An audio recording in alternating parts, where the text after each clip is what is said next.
Welcome back to Filter. I'm Diane Mizoda, counting down the worst games of all time. We've already been forced to sit through 7 of the planet's most pathetic displays of digital dribble. Oh, you were busy flirting with your best friend's mom. Let's recap them. Beating up old guys has its downside as Bad Street Brawler fights for 10.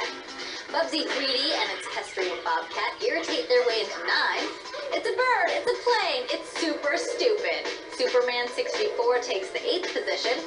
Charlie disconnected his phone line after this one. Charlie's Angels stinks its way into 7. And you thought Love in an Elevator blew. Revolution X is at 6. Zero Wing gives us 0 reason to play it. It's smack dab in the middle at 5. And the game that truly is scarier than a piece of tape falls in at 4. Resident Evil Survivor. The fact that your game is even on this countdown is humiliating enough, but placing 1 through 3 must be more embarrassing than farting in the middle of choir practice. The mystery of Bruce Lee has been uncovered, and Bruce Lee, Quest of the Dragon, unfortunately comes in 3rd.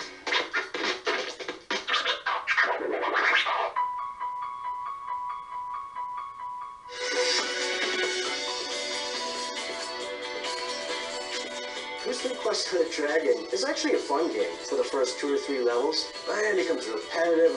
I mean, you're just kicking, punching, chopping. It was a game that had a lot of promise, and it's kind of a shame because they talked to Bruce Lee's wife and everything, and they got permission to use his image, and they used the archives and stuff, and they did a lot of studying with it, but it didn't come out too well.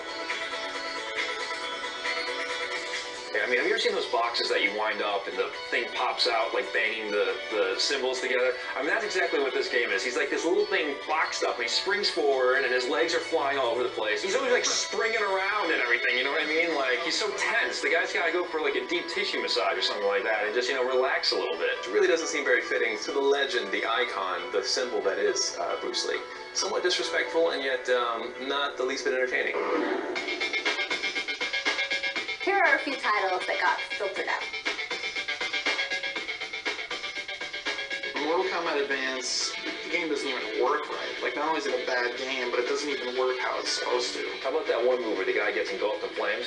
His energy doesn't go down. There's no animation. Just this red, weird graphic comes up around him, and he's still standing there in his fighting stance, and nothing goes on. That's it.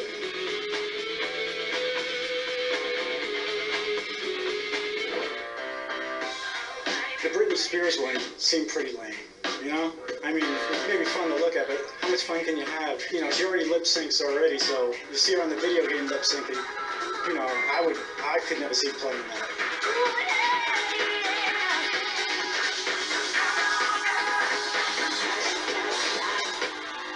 You don't have Shaq Fu. Shaq Fu is really pretty bad. Any serious gamer needs to own a copy of Shaq Fu. That's a kung fu game starring Shaquille O'Neal.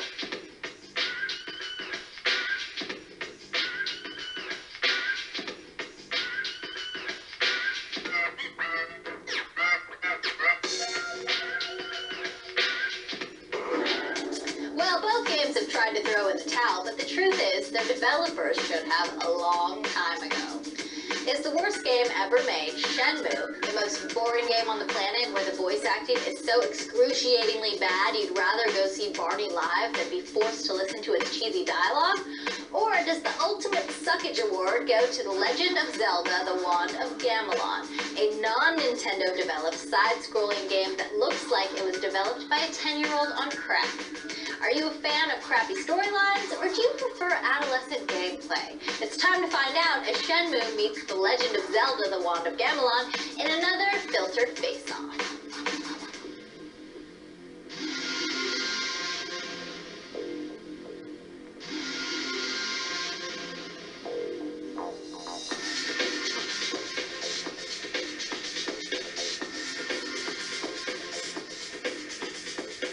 I'm a little bit disappointed that Shenmue is on that list because I think Shenmue was a fantastic game. But definitely, I think one reason why people may think Shenmue is a bad game, I think it more has to do with cultural differences rather than it being a bad game.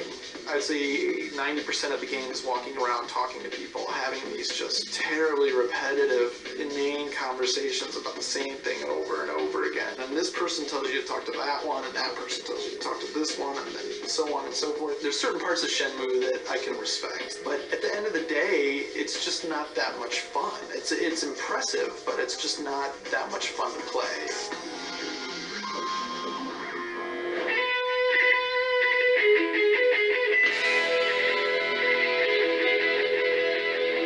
Legend of Zelda, the Wand of Gamelon. Very cool game. No, actually, I'm thinking of something else there. That game sucked.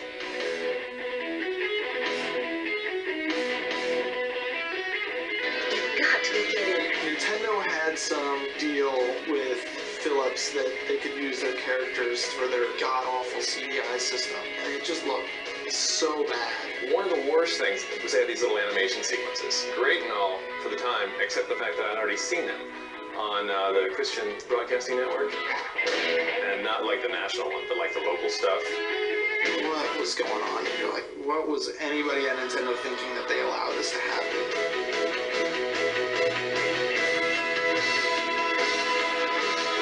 Just completely terrible. I definitely see the Wand of Gamelon winning this face-off because it's just that bad. The polls are closed, the votes are counted, and the worst game of all time is The Legend of Zelda, The Wand of Gamelon. Congratulations, you totally suck. I wonder what's for dinner. Oh boy, I'm so hungry I could eat an Octorok. So you have spoken and we have heard.